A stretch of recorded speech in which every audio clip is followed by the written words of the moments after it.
Kur jemi tek vendimarrja dhe I shpjegove shumë mirë të gjitha këto rrethana sepse përmende shumë mirë edhe ndikimin e mendimeve të tjerëve dhe familjarëve dhe shoqërisë dhe gjithçka tjetër. Paraliza e vendimarrjeve, a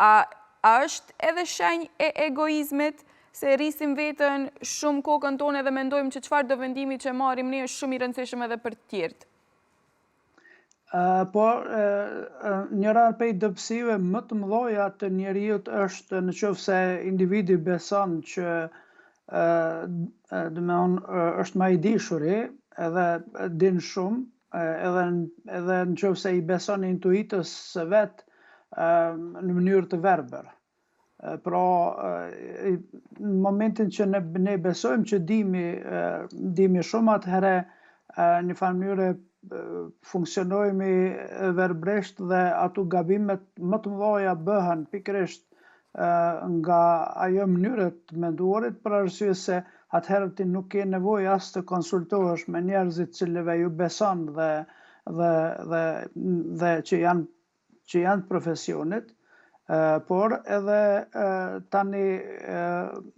nëse mendon që din shumë, ato kje mundësinë që të bësh vendime të gabueshme për arsye se din, ose mendon që din shumë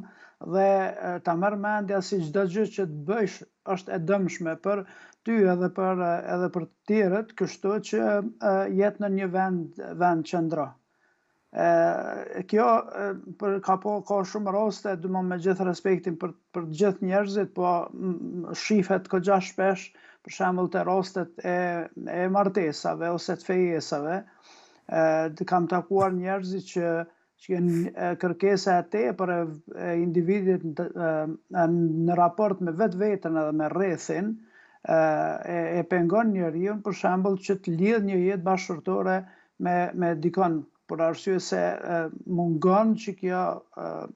bie besimi në realitet dhe është një lloj besimi në intuit që gjithçka është për shembull e keqe, ajo intuita ju ka ndërtuar individet nëpërmes jetës dhe përvojave të saj. Mandej kemi vendime të cilat shkaku I krejt këtyre arsyeve që I përmendëm merren më vonë. A ndikon mandej kjo më tepër edhe në çështjen e vetbesimit edhe rritjes së pasigurisë tek personat? Sepse një vendim I vonuar mundet me qenë shpesh vendim jo I duhur në kohën kur miret. Edhe shumë shpesh mundet me qenë jo vetë çështja kohës, po mundet thjesht mos me qenë vendimi I duhur. A rrisin këto vendime të gabuara, po them kështu kushtimisht, çështjen e pasigurisë dhe vështirësisë shumë më të madhe në vendimarrjet e së ardhmës? Po, unë kam lexuar shumë në psikologji për këtë çështje dhe është shumë interesant që njerëzit për marrjen e vendimeve nuk duhet të presim shumë,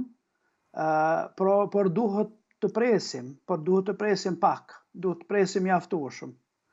Dhe cila është mjaftueshëm, atëherë është çështja, ta marrim shembull, vjen intuita dhe nëpërmes saj të vjen një mendim që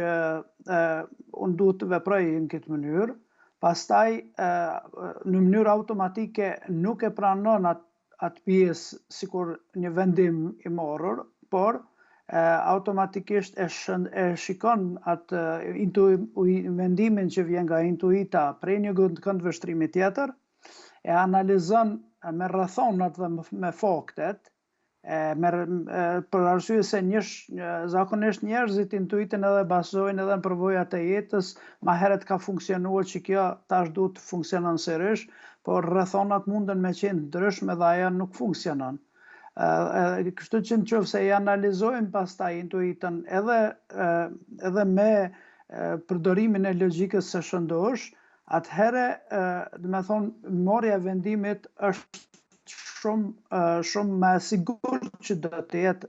vendim I mirë. Natyrisht që të menduarit e tepër për një kohë të gjatë, për një çështje, ta humb kohën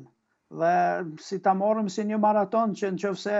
grupi niset dhe ti mendojnë atë nisna mos nisna, atëherë ai e ka kaluar rrugën dhe nuk do të kesh rast kur ta mbrish, grupin që është në maraton. Pro është çështje që disa gjëra nuk presin kohë. Për shembull, është çështja e martesës, është çështja e lindjes së fëmijëve ose rritjes së familjes.